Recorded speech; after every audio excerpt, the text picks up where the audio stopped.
नमस्कार श्रोते हो, स्वागत आहे आपलं सफर कथा विश्वाची विदर्शना या यूट्यूब चॅनलवर. आपण आहोत कथा परिक्रमेची या पुस्तकाच्या सफरीवर. मागील भागात आपण पाहिलं शेठजींनी लेखकाला पैसे आणि घर देऊ केलं, पण लेखकाने ते साफ नाकारलं, कारण त्यातून साधकाला बाधा येते, साधनेचे ध्येय पूर्ण होत नाही. आता पाहूयात पुढे. मी महाचालू आहे, साधा नव्हे. चालबाजीचा अर्क आहे. काय म्हणतोस? काय बोलणार? सत्यवचन आहे. शेठजींनी सगळी आवरावर केली. जेवायला सगळे उठलो. जेवणं झाली. सिगारेटची मस्ती अनुभवीत बसलो. सहज बोलता बोलता बोलून गेलो. माझी एकट्याच देवघरात बसतील साधनेला. अविनाश आणि त्याची बायको दोघं त्यांच्या खोलीत, मी माझ्या खोलीत. आज अगदी वेगळा अनुभव साधनेत मिळेल. तयार रहो. सद्गुरूंचा आदेश आला आहे. मजे ले लो. मस्ती भोगा. जा झोपा आता लवकर. माझी शेठजी हे दोघं नमस्कार करून झोपायला गेले. मी खोलीत गेलो. सिगारेट फुंकत खूप वेळ बसलो होतो. बाहेर थंड हवा झोके घेत होती, पण स्नानाची इच्छा झाली. छान थंड पाण्याच्या धारेखाली आंघोळ केली. शरीराचा अनुरेणू उत्साहित झाला. मन तान्ह्या बाळासारखं निर्व्याज झालं. भस्म लावून जरा वेळ निवांत बसलो. उदबत्तीचा सुगंध विश्व व्यापून राहिला. अंथरुणावर नमस्कार करून बसलो. प्रातःकालपासूनच सर्व कर्म सद्गुरूंना अर्पण केलं. पूर्ण रिकामा झालो. सकाळी उठलो तर कर्माचा कणही जवळ नसणार. कुंभ रिकामा. प्रारब्धाचा भोग भोगायला कुंभ भरून घेऊन आलो. या जन्मात नवीन काही कर्म शिल्लक ठेवायचं नाही. सर्व गुरूंना अर्पण केल्यावर आपल्याजवळ काय राहणार? शून्य. हिशोबात श्री शिल्लक काही नाही. कोरा कागद. मुक्त, मोक्ष, नित्य निरंजन. अंथरुणावर अंग पसरून दिलं. नामस्मरणाची झांज वाजू लागली. देहाचा मृदंग घुमू लागला. लय तालाची सूक्ष्म जुगलबंदी चालू झाली. श्वासाच्या ठेक्याबरोबर स्मरणाची लय लागली. वा वा, चालू द्या. हळूहळू स्मरणात स्वतःला विसरून गेलो. रात्रीची काजळी विरून गेली. अंतःकरणाचा अवकाश शांतपणे उजळत राहिलं. सवयीनं रात्री 2ला जाग आली. सहज बाहेर चक्कर टाकली. सगळीजणं जागी झाली होती. देवघरात नमस्काराला आली होती. मलाही आयताच नमस्कार मिळाला. अविनाशला चहा करायला सांगितला. त्याची बायको मध्ये आली. म्हणालो, अविनाशच चहा करेल, मी स्त्रियांच्या हातचा चहा घेत नाही. त्याची बायको हसून म्हणाली, बरं सुटले. सकाळी जेवण चालेल ना, का तेही अविनाशला करू देत? अविनाश म्हणाला, माझे आई जाऊ दे ना, का त्यांच्या नादी लागतेस? ते मुलखाचे चेष्टा करणारे. माझ्या नादी लागली आहेस तेवढं बरं आहे. तीही डोळे वटारून त्याच्याकडे लटक्या रागानं बघून गेली. चहाचा पेला घेऊन मी खोलीत आलो. ते सर्वजण साधनेला बसले. माझी धवल वस्त्रात निश्चल बसल्या. पुन्हा एकदा नमस्कार घेणं देणं झालं. माझ्यांच्या चेहऱ्यावरचे सात्विक भाव कमालीचे फुलून आले होते. या बाईंना मी नकळत माझी म्हणत आलो, पण हेच नाव त्यांना खरं शोभतं. कोण येताना काय काय घेऊन येईल कसं जाणणार? माझी येताना सगळा भाग्याचा घट भरूनच घेऊन आल्या होत्या. लक्ष्मी आहे, वैराग्य आहे, मर्यादाशील पती आहे, प्रसन्नता जुळजुळू वाहते. सद्गुरूंशिवाय कशाची इच्छा नाही. हे सारं भाग्याचं देणं आहे. असंच हवं, एवढंच हवं. फक्त पिया मिलन की आस. सद्गुरू हाच पिया. खोलीत आलो. चहा घेतला, शेवटचा. सिगारेटचा पूर्ण भोग घेतला, शेवटचा. पद्मासनात घट्ट बसलो, शेवटचा. डोळे मिटले, शेवटचे. एक पूर्ण छाती भरून दीर्घ श्वास घेतला, शेवटचा. सद्गुरूंना प्रार्थना केली, शेवटची. सद्गुरू शरण आलोय, सांभाळा. नंतर डोळे उघडले नाहीत तरी परवा नाही. दुनियावालो, हा रामराम शेवटचा. उजडायच्या आधी डोळे उघडले. नेत्र म्हणणार होतो, पण माझ्या डोळ्यांना डोळे म्हणणंच योग्य. नेत्र वगैरे सुंदर लोकांना ठीक आहे. गाढवाच्या डोळ्यांना कोणी नेत्र म्हणतं का? तर डोळे उघडले, पूर्ण उघडले, आणि ते उघडेच राहिले. अंथरुणावर होतो. त्याच खोलीत ते शूद्र, हडकुळं, 4 फासळ्यांची छाती असलेलं मरतुकडं शरीर. हात तिच्या. अजून जिवंतच आहे का? म्हणजेच अजून भोग भोगण्याचं बाकी आहेच का? ठीक आहे बाबा, असेल त्या भोगांना सामोरं जावंच लागतं. जातो. हे सालं रोजचंच आहे. कितीदा निरोप घ्यायचा, पण रोजच घ्यायला हवा. शेवटचा रामराम घेण्यात कसूर नको. नमस्काराची कंजूशी नको. रात्रीचंच संपलो तर नमस्कार राहायला नको. रात्रीत जाणं चांगलं. सकाळी सकाळी लोकांना चांगली बातमी कळते. ती पिढा गेली रे. माझ्या जाण्यानं अनेकांची डोकेदुखी कायमची जाईल. मी पिढा आहे याची जाणीव आहे. हिटलर गेला तो दिवस ज्यूंनी सणासारखा साजरा केला. मी मेलो तर ओळखणारे लोक आंघोळसुद्धा करणार नाहीत. आंघोळीला सार्वजनिक सुट्टी. पिढा गेल्यामुळे एक दिवस पाण्याचा नाश कमी होईल. पण बाकी कुणाला काही नाही. तरी मी मेल्याचा मला खूप आनंद होईल. स्वतःच्या आनंदासाठी तरी मरायलाच हवं. मलाही खूप निंदक आहेत. निंदक असणं हे भाग्याचं लक्षण आहे. ढेकून चिरडून टाकतात. तसा एखादा निंदक मला चिरडून का टाकत नाही? काळाच्या मळक्या चादरीवर एक क्षुद्र फराटा फक्त उठेल. काही क्षणानंतर तो बुजूनही जाईल. पण एखाद्या वेळी ढेकण्या एवढंही मला महत्त्व नसेल. मी स्वतःला समजतो तरी कोण? स्वतः कोणतरी आहोत असा मूर्ख माणसं काहीतरी गैरसमज करून जगतात. त्यातलाच मी एक. असो, स्वतःची निर्भत्सना करून घेण्या इतका तरी मी आहे तरी कोण? कोणी नाही. नो बडी. तर असो किंवा कसंही. उभा राहिलो. शरीराची मुळे एकत्र बांधली. बाहेर आलो. शरीराच्या नव्हे, खोलीच्या बाहेर आलो. दरवाजातून बाहेर आलो तर हॉलमध्ये फक्त अविनाश उभा. तो पायावर डोकं ठेवून हुंदके द्यायला लागला. सुखाचं सुद्धा रडू असतं. बाजूला कोचावर बसवून घेतलं. जवळच. मनसोक्त रडू दिलं. रडण्याचं तरी स्वातंत्र्य हिरावून घेऊ नये. मोकळा झाला. मग चहा झाला. म्हटलं, बोल भैया. अविनाशची अखंड बोलती चालू झाली.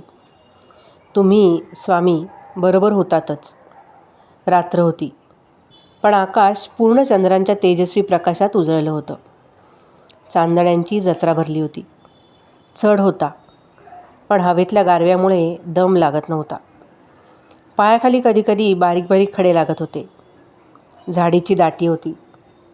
पानावरून चंद्राच्या प्रकाशाला पिऊन दव चमकत होतं. प्रकाशाचे बिंदू. दूर कुठे एक प्रकाशाचा झोत लपंडाव खेळत होता.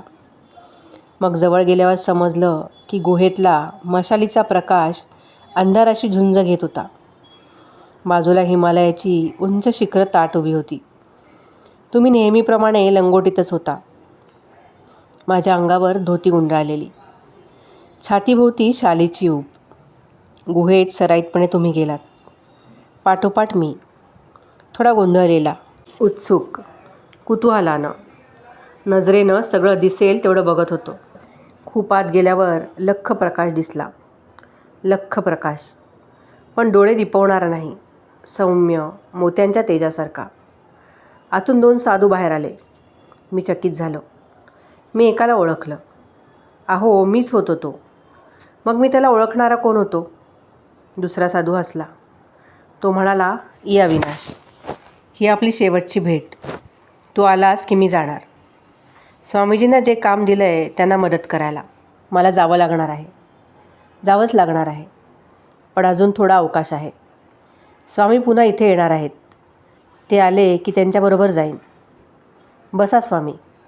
त्यानं मऊ लोकरीचं जाडजूड आसन अंथरलं. मलाही बसायला सांगितलं. तो अविनाश आत गेला. आतून चांदीचा पेला भरून दूध आणलं. ते मला दिलं. तुम्हाला चहा दिला. सिगारेट दिली. तो अविनाश निघून गेला. दुसरा साधू पुरुष तुम्हाला म्हणाला, अविनाशला का इथे आणलं मध्येच? त्याला अजून अवकाश आहे. त्याची पत्नी अजून आहे. तिनं देह ठेवल्यावर हा इथे येणारच आहे. घाई कशाला? तुम्ही स्वामी हसलात. म्हणालात, त्याचा हट्ट पुरवायला आणलं आहे.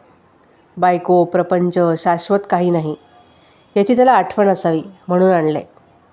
एक रात्र इथे राहील सकाळी संसारात परत जाईल. बसू देत साधनेला, मी निघतो. तुम्ही मला त्या साधूजवळ ठेवलंत आणि माझ्या पाठीवर थोपटून निरोप घेऊन वायुवेगानं निघून गेलात. स्वामी, मी साधनेला बसलो. आतून दूरवरून स्वामी तुमच्या सद्गुरूंचं दर्शन झालं. समयीच्या मंद प्रकाशात भस्म विभूषित अर्ध उमललेली पण तेजस्वी नजर. पाहणं असं की दृष्टी आरपार गेली असावी. तेजाचा किरण, चेहऱ्यावर प्रसन्नतेचं वलय. पुढलं सारं आठवत नाही. डोळे उघडले, हळूहळू उघडले. तेव्हा खोलीत होतो. शेजारी ही शांत साधनेतच होती. नमस्कार करून बाहेर आलो. समोर तुम्ही. स्वामी, काय विलक्षण अनुभव. स्वामी, कालच तुम्हाला सांगितलं की एकदा हिमालयात तुमच्याबरोबर जायचं आहे. आणि हा प्रत्यक्ष अनुभव, भास नव्हे स्वामी, अगदी साक्षात सत्य. हसलो. तुझी इच्छा पूर्ण झाली ना. आता कुठलीही इच्छा राहिली नाही ना. मुलगी, जावई, पैसा, अडका काही शाश्वत नाही आहे. मृत्यूसारखं सुंदर दुसरं काही नाही. फक्त वेशांतर, नवे कपडे, नवा उल्हास. जुने जाऊ दे, मरणा लागुनी. दुःखाचा शेवट म्हणजे मृत्यू. प्रारब्ध भोगाचा शेवट म्हणजे मृत्यू. वासनांचा अंत म्हणजे मृत्यू. अहंकाराचा अंत म्हणजे मृत्यू. ज्या कामासाठी आलो त्या कामाची निवृत्ती म्हणजे मृत्यू. जुनी पानं गळून पडतात, झाडांची पानगळ होते. पहिल्या बहराचा मृत्यू. पण नवीन पालवी फुटतेच ना. ती नवी पालवी फुटणं म्हणजे पुन्हा मृत्यूला मिठीत घेण्यासाठी आसुसणं, धावणंच आहे. ती नवी पालवी पुन्हा फुटणार नाही याची जबाबदारी घेतली पाहिजे. रोजचं कर्म सद्गुरूंना रात्री झोपताना अर्पण केल्यावर आपल्या नावावर काही हिशोब राहत नाही. आता पुन्हा जन्म नाही. जन्मच नाही म्हणजे मृत्यूही नाही. मृत्यूला कायमचा रामराम. पुनरपि जननम पुनरपि मरणम. पुनरपि जननी जठरे शयनम. इह संसारे बहुदुस्तारे. कृपया पारे पाहि मुरारे. भज गोविंदम भज गोविंदम. अविनाश, शरीराची ओळखा संपायची हे कळलं ना. हे समजणं आणि ते आचरणात आणणं जमलं की त्यालाच मुक्ती म्हणतात. त्यालाच मोक्ष म्हणतात. मोक्ष मेल्यावर नाही मिळत. जिवंतपणीच मोक्षाचा अनुभव येतो. जिवंतपणीच मोक्ष मिळायला हवा. मिळेलच. सर्व संत सत्पुरुषांना जिवंतपणीच मोक्ष मिळाला आहे. त्या स्थितीला म्हणतात नित्य निरंजन. पण स्वामी, तो तिथे दिसला तो मीच होतो का दुसरा कोणी होता? अविनाश, गेल्या जन्मीची राहिलेली वासना भोगायला तू आला आहेस. साधना होतीच, पण ह्या आत्ताच्या बायकोची वासना राहिली होती. तिचीही वासना होती. दोघंही साधक होतात. पण कुठल्या तरी गाफील क्षणी एकमेकात गुंतलात आणि वासनेच्या ओढीनं पुन्हा जन्म झाला. वासना आली की अहंकार आला. अनेक देह असतात. शास्त्र गहन आहे. आपल्याला शास्त्रात बुडी मारायची गरज नाही. हा जन्म वासना भोगायला म्हणून तुला तिला दिला आहे. मूळ स्वरूप तो होता. इथून सुटलास की त्याच्यातच विलीन होशील. थोडे तिथं साधना होईल की खेळ खाल्लास. आता पुन्हा जन्म नाही. पण तुझी माझी नंतर एकदा भेट नक्की होईल. राम राम. आता मात्र चहाची वासना झाली आहे. तेवढी वासना पूर्ण कर. उठो. अविनाश गेला. त्याची बायको नमस्काराला आली. तिची अनुभवाची तीव्रता कळत होती.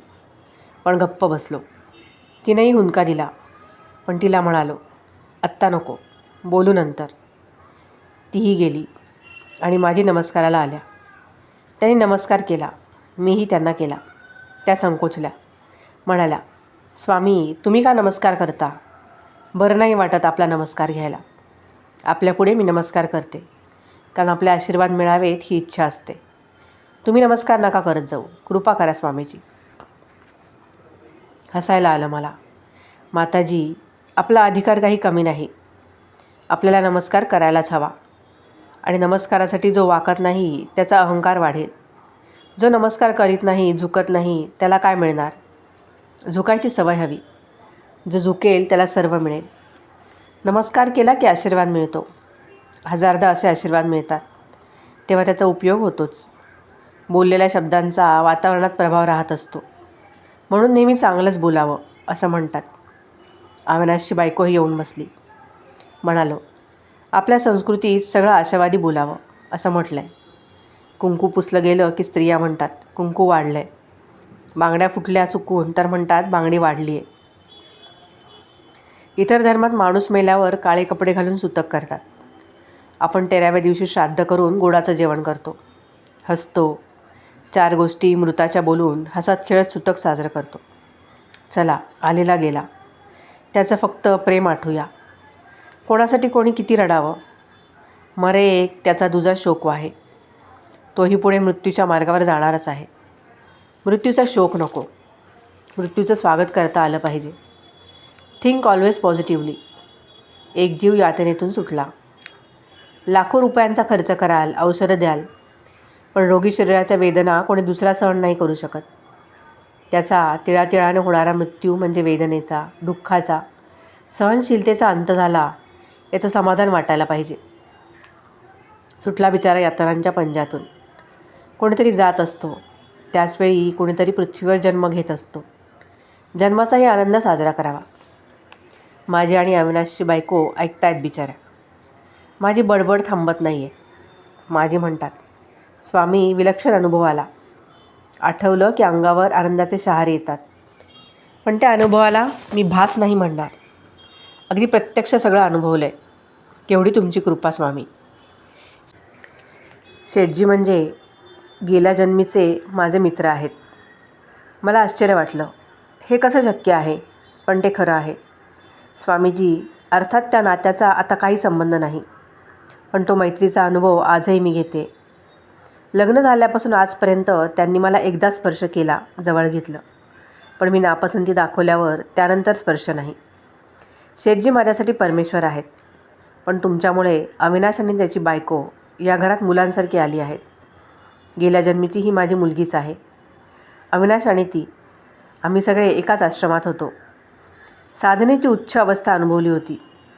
तुम्ही आमच्या तेव्हाच्या सद्गुरूंकडे यायचात. त्यांनीच तुम्हाला आमच्याकडे लक्ष द्यायला सांगितलं होतं. पुढे अविनाश आणि हिच्यात काहीतरी आकर्षण निर्माण झालं. मी सद्गुरूंवर भार टाकून मोकळी झाले. तुमच्या सांगण्यावरून अविनाश हिमालयातल्या तुमच्या गुहेत निघून गेला. तुम्ही परत आल्यावर म्हणालात की तुम्ही सर्वजण पुन्हा भेटाल, पण ती भेट या जन्मी होईल याची काही कल्पना नव्हती. तुम्हीही, मी तुम्हाला भेटेन, सद्गुरूंची कृपा तुमच्यापर्यंत पोहोचवीन, निश्चिंत राहा, आपली भेट होईल. तुझा पुढचा जन्म शेवटचा आहे, साधनेला सोडू नका म्हणालात. तुम्ही नंतर भेटला नाहीत, पण सद्गुरूंच्या दर्शनाची तळमळ होती, ती तशीच राहिली. त्यांचा निरोप तुम्ही दिला होतात. पुढे बघू, दर्शन होईल. मी आहे ना, तू का काळजी करतेस? साधनेत राहा. आणि तुम्ही स्वामी अचानक आलात.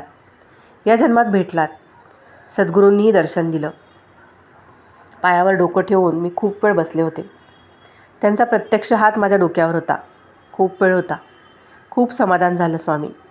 आणि एक कोडं उकललं.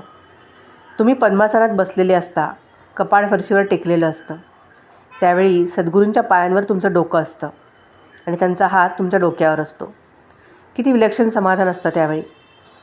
मी सद्गुरूंच्या पायावर डोकं ठेवलं. त्यावेळी सद्गुरूंच्या जवळच तुम्ही बसला होतात. सद्गुरू तुम्हाला म्हणाले, अवधूतानंद, हिची सगळी जबाबदारी तुझ्यावर आहे. योग्य वेळी घेऊन ये. आता पुढच्या कार्यासाठी तुलाही जन्म घ्यावा लागेल. संन्यासीच असशील, पण काही काळ प्रपंच करावा लागेल. मात्र हसून त्यांनी सांगितलं की पोराचे पाय पाळण्यात दिसतात. ही म्हण तुझ्या बाबतीत खरी ठरेल. जन्माला आल्यावर बापाचा धंदा उद्ध्वस्त होईल. सगळ्या कुटुंबाची वाताहत होईल. करोडपतीची अवस्था भिकायला लागेल. दारिद्र्य तुझी सोबत करेल. पण जन्मतःच तुझी माझी भेट होत राहील. लहानपणापासूनच कार्य सुरू करावं लागेल. जंगड, अलिप्त, अवलिया होशील. तुझ्याभोवती गैरसमजाची, उपेक्षेची ज्वाळा राहील. पण अनेकाचा उद्धार होईल. काही कमी पडणार नाही, काही जास्त मिळणार नाही. जा लवकर. युद्धाचे ढग जमा झालेत. मी वेगळ्या नावानं तिथे आहेच. गुरुदेव दत्त. हे माझं तिथलं रूप. सद्गुरूंनी आपलं रूप बदलून दर्शन दिलं. स्वामी, हे जगा प्रत्यक्ष बघितलं.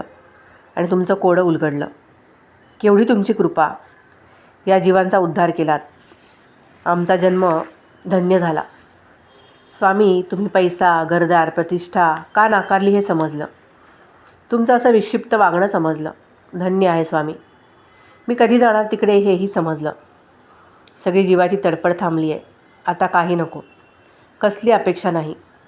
फक्त सद्गुरूंच्या चरणाशी जागा हवी आणि ती तुम्ही देणार आहात. धन्य धन्य. माझींची काय थरथरत होती. हुंके आवरत नव्हते. व्याकुळता, सात्विकता उसळून बाहेर येत होती. डोळ्यांना अश्रूंनी घेरलं होतं. अविनाशच्या बायकोनं माझी म्हणत आक्रोश केला. माझी तिला थोपटत होत्या. ती माझींना मिठीत घेऊन रडत होती. काय काय गमती चालू होत्या, काय काय गमती चालू राहणार होत्या. खेळ रंगात आला होता. त्रयस्थपणे खेळ पाहता आला पाहिजे. पाहत होतो. सगळ्यांनी आज आंघोळीला सुट्टी दिली आहे का? नाही. अविनाश आंघोळीला गेला होता. अविनाशच्या बायकोला मी म्हणालो, जा बाई गं, जा आता. खूप नाटकं झाली. गेला जन्म गेला. या जन्मी चहा मिळणार आहे का? माझी आणि ती उठली. तिने उठताना माझ्याकडे अशी दृष्टी टाकली की मला हसू कोसळलं. म्हणालो, मातोश्री, अशी बघू नकोस. तुला कळलं ना, बारीक आकर्षण कसं महागात पडतं. पण आता पुन्हा येणं होणार नाही. सागराची लाट सागरात विलीन होऊन जाईल. आता तुझी कहाणी ऐकायची गरज नाही. सब समज चुका हूँ. जाओ जाओ, चाय लाव. हसत बसलो. काय झालं, एक एक भानगडी असतात. आठवणींवर पडदा पडलेला असतो. हे किती चांगलं आहे. मोहब्बत करने वाले गम से घबराया नहीं करते. मिलने वाले डर जाया नहीं करते. प्रेम करणाऱ्यांना जळून जावंच लागतं. त्या जळण्यातून पुन्हा प्रेमाचं आलिंगन देता येतं. मग तो साधक असला म्हणून काय झालं. मेहबूब कोण आहे हे ठरवणं महत्त्वाचं.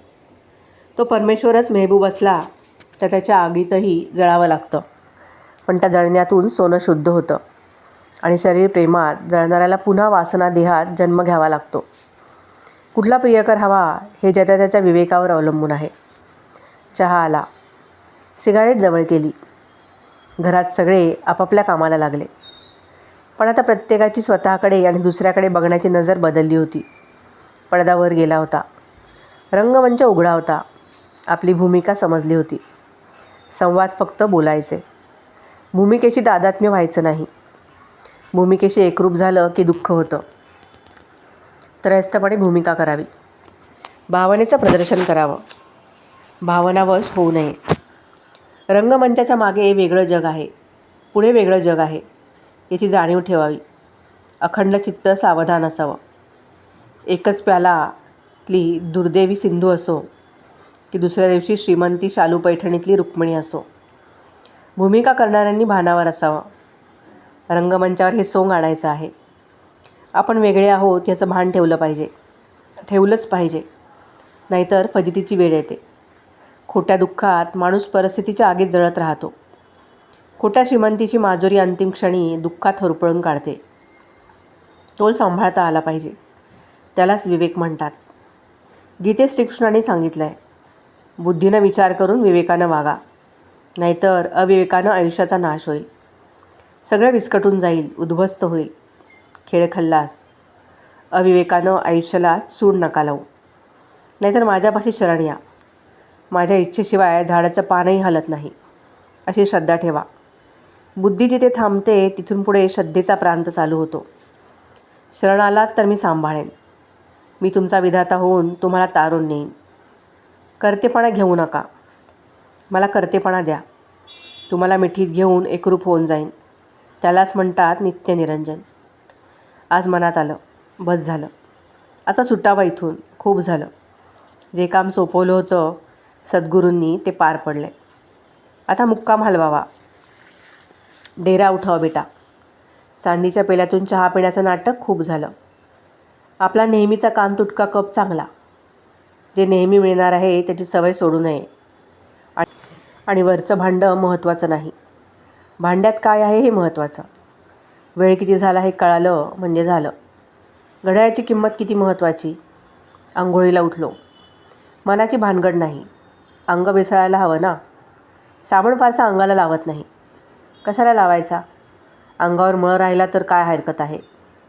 मनाला मळ लागला नाही म्हणजे झालं. आणि मन मलिन होईलच कसं? त्या मनाला नामस्मरणात ठेवलं आहे. तिथे ते सुरक्षित आहे. फक्त अंगावर पाणी पडलं म्हणजे झालं. स्नानानं शरीरावर रोमांच आले. वा वा, छान. आज पोहे केले होते खायला.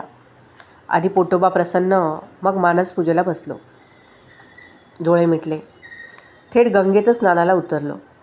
थंडगार नितळ गंगाजळानं स्नान केलं. सूर्यबिंब शेंद्री रंगानं झळाळत होतं. अर्ध दिलंच. केशवाय नमः, नारायणाय नमः, माधवाय नमः झालं. गोविंदाय नमः म्हणून ओंजळ वाहिली. गायत्री झाली. पितरांना तर्पण देऊन संतुष्ट केलं. चांदीचा तांब्या भरून गंगाजल घेतलं. समोर चांदीच्या चौरंगावर सद्गुरू बसलेत. केशराच्या पाण्याची चांदीची घागर त्यांच्या डोक्यावर ओतली. डोळ्यात पाणी जाऊ नये, आग होऊ नये म्हणून डोळ्यांवर हात ठेवला. लहानपणी आई कपाळावर हात ठेवून तांब्या ओतायची ना, बस तसंच. मग उठणं लावलं, चोळून काढलं अंग. पण सावकाश चोळायचं, नाहीतर त्वचेला झोंबतं ना. सावकाश चंदन चोळलं. मग गाईच्या दुधाची घागर डोक्यावर ओतली. मग चांदीच्या घागरीत पंचामृत ठेवलं होतं, ते डोक्यावर घातलं. चोळून काढलं. साजूक तूप, मध, दही, साय, त्यावर केळी कुस्करली. चोळून काढलं. त्यावर पुन्हा दुधाची घागर. मग नर्मदा जल, गंगा जल, गोदावरी जल, यमुना जल आणि शेवटी कृष्णेच्या जळाची चांदीची घागर ओतली. महाराज हसत होते. बुडुश्शो म्हणालो. पांढऱ्या मऊ पंचानं अंग टिपून घेतलं. मऊ गालीच्यावर उभं करून पितांबर नेसवलं. जवळच्या सोन्याच्या सिंहासनावर बसवलं. पायाला, पोटरीला, गुडघ्याला, हाताला अत्तर चोळलं. हिना अत्तर दत्तप्रभूंना फार आवडतं. सद्गुरू म्हणजे प्रभूच की. मग डोक्याला सुगंधी तेल लावून चोळलं. कपाळ पुसून घेतलं. कपाळावर भस्माची 3 बोटं ओढली. ब्रह्मा, विष्णू, महेश 3 रूपांनी 3 काळ 3 लोक याची आठवण म्हणून भस्माची 3 बोटं. दंडावर, मनगटावर, कमरेच्यावर, पाठीवर भस्म रेखलं. 3 बोटांनी अर्धचंद्राकार गंध कपाळावर लावलं. मधोमध सूर्यबिंबाची आठवण करून देणारा लाल कुंकुम तिलक. गळ्यात मोत्यांची तेजस्वी माळ, सुवर्णमाला, त्यावर रुद्राक्षांची माळ. मग सद्गुरूंची आवडती शेवंतीची माला, त्यावर गुलाबाचा हार, त्यावर धुंद करणारा निशिगंधाचा हार, त्यावर मोगऱ्याच्या धवल पुष्पांचा मंद सुगंधी हार, वाटल्यास कानावर दोन्ही बाजूवर सोनचाफ्याची फुलं. छान सुगंधांचा बहार. साधना करत असल्यामुळे शरीरात ऊर्जेची उष्णता येते. त्या उष्णतेला फुलांचा सुगंध शीतलता देतो. म्हणून सद्गुरूंच्या गळ्यात सुगंधी फुलं हवीत. स्वतःला अत्तर लावावंच. सुगंधानं वातावरण भरून टाकावं. सद्गुरूंच्या मनगटात रुद्राक्षाची माळ घालावी. मोगऱ्याचा गजरा घालावा. पायावर चंदनानं स्वस्तिक रेखावं. त्यावर हळूच केशर लावावं. पायांच्या अंगठ्यावर चंदन लावावं. त्यावर हळद कुंकवाची चिमूट व्हावी. मग गुलाबाची फुलं, चाफा, मोगरा, पांढरी लाल कमळं पायांवर व्हावीत. तुळस व्हावी, बेल व्हावा, दुर्वा व्हायला तरी हरकत नाही. सद्गुरूत सर्वच देवांचं रूप पाहावं. डोक्यावर 3 बेलाची पानं ठेवावी. एखादं फूल चाफ्याचं ठेवावं. हाताच्या बोटांमध्ये हिऱ्याच्या, पाचूच्या अंगठ्या घालाव्यात. सोन्याचं पवित्रक घालावं. ते वैराग्याचे धनी असले तरी आपण सजवावं. पाठीवर हलके सुंदर मऊ शाल घालावी. झालं का? आता धुपानं उसासणारी धूपदाणी भोवती फिरवावी. 5 ज्योतींचं सोन्याचं निरांजन ओवाळावं. गाईचं तूप किंवा अत्तर त्यात घालावं. मग चांदीच्या पेल्यातून गोड खीर पाजावी. त्यात बदाम, काजू, मनुका, बेदाणे घालून चवीचं छान रसायन बनवावं. मग तोंडात वेलदोड आणि लवंग ठेवावी. आमच्याशी शंकर महाराजांना पिवळा हत्ती सिगारेट फार आवडते. पण मी 4 मिनारच पाजतो. त्यांच्या बोटांच्या बेचक्यात सिगारेट ठेवतो. ते मूठ ओठांवर ठेवतात. काडी सुलगावून अग्नी लावतो. ते जोरात कश मारतात. सिगारेटच्या धुराचा ढग भोवती तरंगू लागतो. वा वा. मग झुरके चालू होतात. त्या धुरानं मी पवित्र, संकटमुक्त होतो. माझ्या भोवती त्या धुराचं कवच होतं. काही अमंगळ माझ्याजवळ येऊ शकत नाही. त्या धुराची किमया काय सांगावी. त्यांच्या पवित्र देहातून आलेली फुंकर आपल्यावर आली की निर्धास्त व्हावं. मात्र श्री वासुदेवानंद सरस्वती स्वामींजवळ सिगरेट न्यायची नाही. दोघं एकच चैतन्य. पण बाह्य जगण्याचं नाटक वेगळं. बाह्य सोंग वेगळं. दोघांच्या तऱ्हा वेगळ्या. माझ्यासाठी वेगळं कोणी नाही. 2 ज्योती, प्रकाश एकच. समयीची निरांजनातली ज्योत वेगळी, पण चैतन्यमयी प्रकाश शलाका एकच ना. कृपा करणारी एकच प्रेमळ कृपांकित दृष्टी. तरी श्री शंकर महाराज सिगारेट ओढतायत. घेऊ देत आनंद. आपण पुढचा कार्यक्रम सुरू करावा. तांदीचं ताट घ्यावं. त्या ताटात काजू, बदाम, तुपात तळलेला खजूर, खारीक, जर्दाळू, पिस्ते, मनुका, बेदाणे ठेवावेत. केळी, सफरचंद, पेरू, मोसंबी, संत्री, कलिंगड या फळांच्या मधुर फोडी करून ठेवाव्यात. डाळिंबाचे लाल सुटूक दाणे चांदीच्या वाटीत ठेवावेत. मग उसाचा रस चांदीच्या पेल्यात ठेवावा. थोडी तिखट मुगाची खिचडी ठेवावी. त्यावर कोथिंबीरीचा हिरवा चुरा पसरवावा. ताज्या खोबऱ्याचा किस पसरवावा. बाजूला साखर भात ठेवावा. कांदा भजी ठेवावी. शिरा ठेवावा. सांजा तिखट ठेवावा. बाजूला छोट्या चांदीच्या तपकात खाईच्या देठासकट पानावर घसघशीत दक्षिणा ठेवावी. त्यावर श्रीफळ ठेवावं.